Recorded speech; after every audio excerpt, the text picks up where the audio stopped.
علماء نے بڑے قربانیاں دی، آباء و اجداد نے قربانیاں دی، کیوں قربانیاں دی؟ پاکستان بن جائے گا، پاکستان میں اللہ کی عبادت علی اعلانیہ کیا جائے گا، اور پاکستان بن جائے گا، پاکستان میں اللہ کی عبادت کی ترویج کی جا سکے گی، پاکستان بن جائے گا، پاکستان میں اللہ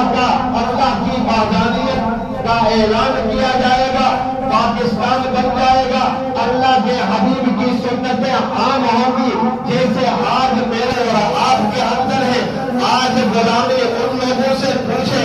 انڈیا میں رہنے والے مسلمانوں سے پوچھے کہ غلامی کیا ہوتی ہے، اسی طریقے سے بیت المقدس میں رہنے والے مظلومین سے جا کر پوچھے آزادی کیا ہوتی ہے۔ محترم میرے طالب علموں، مجھے اور آپ کو احساس اس لیے نہیں ہوتا ہے، ہم اپنے گھر سے مسجد آتے ہیں، مسجد سے مدرسہ چلے جاتے ہیں، اپنے گھر سے نکلتے ہیں، سج دھج کر نکلتے ہیں، اللہ کی عبادت کے لیے نکلتے ہیں، اللہ کے گھر میں آتے ہیں، نماز پڑھتے ہیں، اور آرام سے سکون کے ساتھ ہم اپنے گھروں کو چلے جاتے ہیں۔ جو غلام ہوا کرتا ہے اس کو نماز پڑھنا نہیں دیا کرتے، جو غلام ہوا کرتے ہیں وہ آزادی سے کوئی کام نہیں کر سکتے، جو غلام ہوا کرتے ہیں ان کے اندر بہت بڑا دباؤ ہوا کرتا ہے، وہ کوئی اپنی مرضی سے کام نہیں کر سکتا۔ اس لیے میرے طالب علم ساتھیوں، آپ کو پتا ہے ہمارے آباء و اجداد نے جو قربانیاں دی تھی وہ قربانیاں رنگ لائی ہے، تو آج میں اور آپ پاکستان کے خطے میں،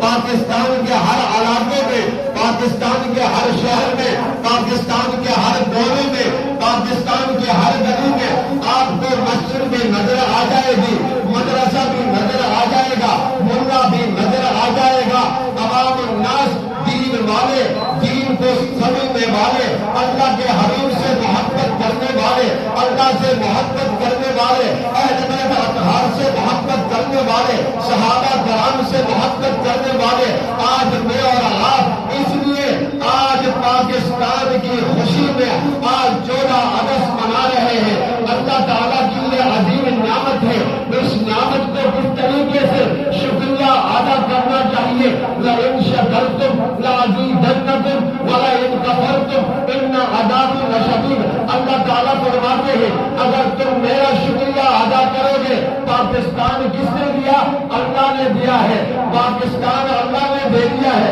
اب شکریہ ادا کریں گے، ہم نماز پڑھیں گے، اللہ تعالیٰ سے التجا کریں گے، ربا ایسا ملک میں عطا کر دیا، ایسا عظیم ملک عطا کر دیا، ہموار ملک عطا کر دیا، پاکستان جیسے عظیم نعمت والا ملک عطا کر دیا ہے، ہم تیرا شکریہ ادا کرتے ہیں۔ ان شکرتم لأزیدنکم، اللہ تعالیٰ فرماتے ہیں شکریہ ادا کرو گے تو پھر میں اس ملک کے اندر ہریالی پیدا کروں گا۔